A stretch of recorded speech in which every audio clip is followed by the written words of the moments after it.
Hello and welcome back to Community Connection. I'm Iowa City Mayor Bruce Teague. We are nearly 8 months into the COVID-19 pandemic, and the emotional toll that it has taken on people is heavy.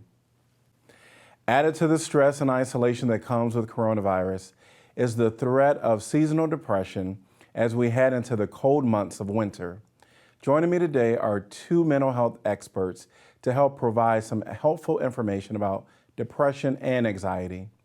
I'm pleased to welcome Ryan Dixon, Crisis Intervention Manager at Community Crisis Services and Food Bank, and Mary Isaiah, Executive Director of the Johnson County chapter of NAMI, the National Alliance on Mental Illness. Thanks for joining me, you two. I'm so appreciative for both of you being here. I'm going to jump right into the topic for today, which is really focusing on mental illness. And I know that both of you work closely with individuals within our community. And so I want to get some of your input when it comes down to what common things are people stressed about, especially now that we've been through this pandemic, or we're still in the midst of this pandemic. Some of the things people are stressed about is they're used to going to their loved one or friends for support, and they're finding that those friends and loved ones are also stressed out. So it kind of increases the stressfulness of the situation. They're people they've depended on, people they've talked to about their fears and their worries. They're also having fears and worries and aren't as much as a comfort as they used to be. So that, to me, that's kind of one of the first things I've noticed is people's places to go aren't as readily available as they used to be. So that's one of the first signs I talk to people about, do they have somebody to talk to before we get into all of what NAMI provides. But Ryan, would you like to add anything? Yeah, I would just second what Mary said there about isolation. People are not able to see their friends, family, and coworkers as they normally would. We're also seeing people really mention the financial stress from job loss, unemployment, their fear of losing loved ones or friends and family members, and also a lot of anger at the nation's response to the pandemic. Those are the big things that we're seeing as themes when people contact us. You brought up some important things, and job loss is something that people are really dealing with within our community. And some fear that they're going to lose their job in the near future. So those are some stressors that they really do impact the everyday lives of people. Now, when we're talking about isolation, we're also talking about moving into the winter months. We already had a little snow here, and now with being wintertime, typically there's less activities happening in our community, but with COVID, it's going to be even fewer activities. What are some of the things that people can kind of watch for, because seasonal depression is real?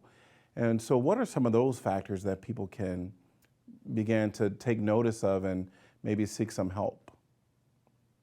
Just like with non-seasonal depression, you'll want to look for losses of energy, loss of interest in your standard activities, feeling down several days in a row.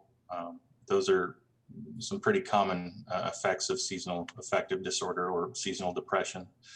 I think it can be really effective to try and establish a new normal, find new activities that can kind of help you recharge, creating a routine and sticking with it, even if it's not, your normal routine, making sure to engage in those activities that maybe you feel a little resistant to.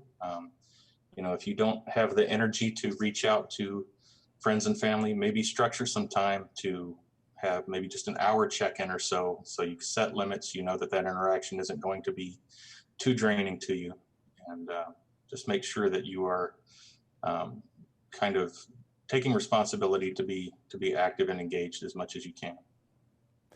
Mary, I wanted to learn a little bit about the programs that you all have at NAMI, because I know that mental illness is a part of what you all do on a daily basis. Can you tell us about some of those programs? And of course, if you want to tap into the seasonal depression, go right ahead as well. Yeah, Absolutely. So I think some of the things people, we work with the families as well as people, and as well as people experiencing mental illness. So when your families are in tune, think about how is your loved one sleeping and eating? Are they having trouble concentrating?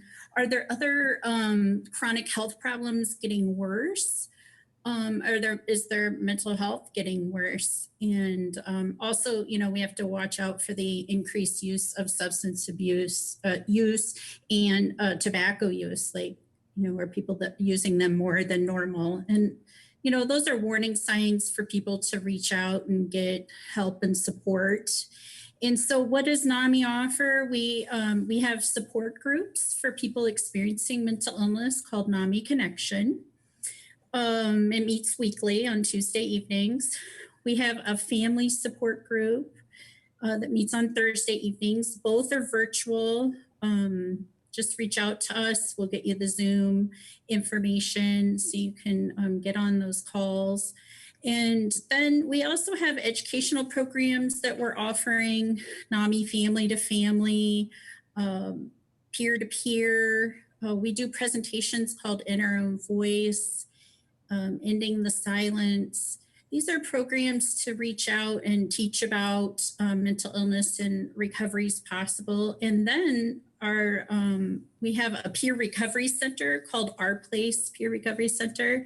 And we have peer support specialists on staff Monday through Saturday.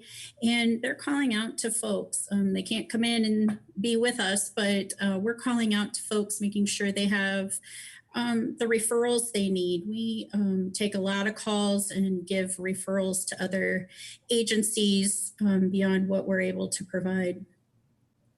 Well, the services that you all offer, I'm still happy to know that it's happening virtual, because those are some very important opportunities for people to come in or to connect and help them. And so I'm happy to hear that that's happening. Ryan, what are some of the things that community is doing in the wake of this pandemic and helping people? So we have crisis talk, text, and chat. You can reach all of those through Iowa Crisis Chat, all one word, .org. They're 24/7 services. We will talk with you about any issue from, I'm having suicidal thoughts all the way down to, I'm just having kind of a rough day. We also answer for the disaster distress helpline. Most of our contacts on that line are COVID related. So if you need to talk about your stresses there or reach out for resources for supplementary income or something like that, we can help locate those for you. We also have a mobile crisis outreach program. If your crisis is a little bit more intense and you feel like you need some immediate in-person support, you can call us and we'll dispatch someone to you within the hour. And then we also have the food bank at the main site on Gilbert Street, where people can come and get prepackaged bags of food. We just opened a new one in the Pepperwood Plaza there that has a more kind of standard shopping experience that starts today. And then we also have a basic needs program at 1121 where you can get things like birth certificate, help getting a new ID, work equipment like steel-toed boots if you need that for a job. So yeah, those are the main things that we offer. Awesome. Thanks to both of you for sharing both what you offer and really diving into some of the signs that people can take notice of when feeling like they need to reach out. But sometimes it's not the person that is feeling depressed or feeling stressed. They know someone that does. And so how can someone help someone during that time, when someone is kind of having some challenges? What are some of the things that you might suggest to those individuals? We get a lot of calls related to this question, and I would say the main thing that you can do to be helpful is listen non-judgmentally and in a validating way. Oftentimes we want to add sort of a silver lining to things like, oh, it's not that bad or it'll get better. We want to really rescue people from their despair, but actually one of the most helpful things we can do is just sit with them in the pain and let them know that it's okay to be feeling down, especially given what you're going through there. And if someone is bringing an issue to you, like Mary mentioned, that is a little bit beyond your emotional bandwidth right now, it's okay to set boundaries and say, I recognize that you're struggling. I am too. But then you can go ahead and give them, a resource like the crisis line so that they can call us and talk through that. Yeah, certainly we have had friends and family reach out to us during this time to get those information that they can share with their loved one. Hey, here's a support group, or hey, here's this chat number you can use, different things, so the family feels like they are offering up some support, or a friend or whoever that they can offer up just beyond a listening ear, which is important. But also, here's some more places. Have you thought about? Those are important as well. Hmm. Well, depression is definitely real, and mental illness certainly is something that we're trying to make people more aware of, because there's still some disbelief and even believing in the mental illness is real. Ryan, I saw that you probably wanted to add something, so go right ahead. Yeah. Yes, thank you. I did want to say, if you are offering support to someone, to also make sure that you take time for yourself after that encounter to engage in self-care. You don't want to put yourself in a situation where you're burnt out or overburdened. Yes, yes. Oftentimes when we're talking about anything with mental illness or even depression, whether it's seasonal or not, most of the conversation relates to adults. But this year has been a year where children have been isolating more than they normally would, right? Many individuals are taking online courses. And so what do you what services, or what would you say to children out there that are experiencing some, for some, novel feelings during this time?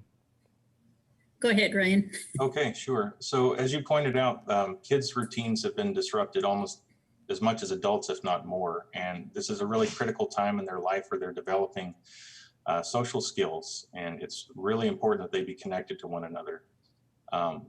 We want them to know that they can also call and talk to us, reach out to your peers for support if you need. I think parents should make extra effort to engage with their kids and check, how things are going, and do sort of social activities with them, and really consider the impact that electronics have on their kids' lives, especially with staying connected with their peers. That's critically important to their development right now. And at NAMI, we give the same type of resources out to parents. I'd have to say we don't necessarily get calls from children. Generally, people we talk to are over 18, but parents we do get calls from, and we refer to other agencies here in town as well. United Action for Youth are doing a lot of services, and we refer people there. I think you're both really addressing that people in our community don't have to be alone, that they can reach out, and I think that's important. I'm very open and honest about the time when I went through, first time ever, a season of depression. And I remember calling community, and literally community saved my life. And so no matter who you are, reach out, talk to someone. And I think you're exactly right. When people reach out to either NAMI or community or any other service out there, one of the things that people that are listening are taught to do is to just do that, to just listen, to be present. And anyone out there that is experiencing any type of challenges right now, there is help in our community. And so, Mary, I know that that's something that NAMI, you just, kind of talked about. That's something that you all do. That's what we're here for. We're here to listen, to help guide folks to other resources, to sometimes people, especially with our peer support specialists, helping people with different things. They just need a little extra help with something, even if it's like filling out paperwork, we're here to help with that. And, we work with everybody else. We're not a one-stop shop. So we do refer people on to our other agencies. We share folks with community. They're getting services from us. They're going over to community to get services there. It is a community, and we try to work together as much as possible that people get what they need. Yes. And especially now during this time, connecting and making sure we stay on top of what resources are available, because there are some special resources during this time. So. Absolutely. Well, Mary, I want to especially thank you for all that you're doing in our community. It is important work. NAMI is well respected and also well needed in our community. So continue doing all the great things that you are doing there at NAMI. So thank you for that. Thank you, Bruce. Yes. And Ryan, again, I just kind of talked about community, my own personal experience, where I know firsthand calling community and literally I didn't even want to say anything. I just wanted the person to be present. And so that's the service that you all provide. Is there anything that you want to kind of tell anyone out there before we end our time here today? Yes, I would. It's always okay to reach out for help. And one of the main concerns we hear from people when they call is, I don't really want to be a burden to you. You're just a stranger or whatever. I don't want to lay this on you. I know every one of the chat and phone volunteers here personally. I've trained a lot of them. Everyone that volunteers or is on staff is here because they want to be. Many of them are peers who have gone through many of the same issues that the caller may be going through. And if you're having that feeling like, I don't want to be a burden to my friends and family or a relative stranger on the internet or on this call, I'd encourage people to consider how would they want their friends and family to go about this if they were feeling the same way. If I knew that my wife was feeling in as much pain as I am, wouldn't I want her to reach out to me? And if you reflect on that, you'll probably come away with, yeah, I probably should reach out to my friends and family or call the crisis line. We're all here because we want to be, and we want to share that pain with you and work through it with you. Well, thank you both for being here today. This is such an important topic, and I really appreciate you for sharing and giving opportunity for people to just listen on a topic that is often not spoken about. So thank you both, and I wish you the best for the rest of this time and this season. So you all take care. Thank you. Thanks for having us, Mayor T. That's our show for today. We'll be back soon with another episode of Community Connection. Until then, mask up and stay safe.